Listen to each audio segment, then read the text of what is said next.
Today is day 114 of memorizing the entire Gospel of Luke until my wedding day. Now, if I were to ask you what the shortest verse in the Bible is, many of you would correctly point to John chapter 11 verse 35 with the two-word verse, Jesus wept.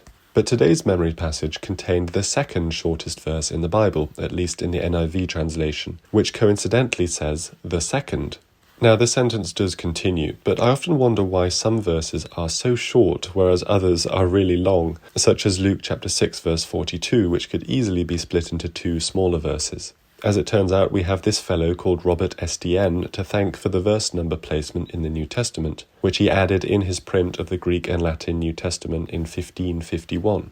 The original Bible, of course, didn't have these verse numbers and would have just been read as a continuous scroll. And funnily enough, in the same passage I memorized today, we see how they would have referenced Bible passages before using numbers. Instead of saying Exodus chapter 3, Jesus says, in the account of the burning bush. Several other places in the New Testament use this wording to simply reference Scripture by naming what happened in it and assuming the listener would know. And that, I think, is a testament to how well they knew their Scripture, so well that Paul could say, don't you know what Scripture says in the passage about Elijah? And assume his listeners would know about the passage he wanted to discuss. So let this be an encouragement to us to be like the believers of Jesus' time who studied the Scriptures inside and out. God willing, I will see you tomorrow, and God bless.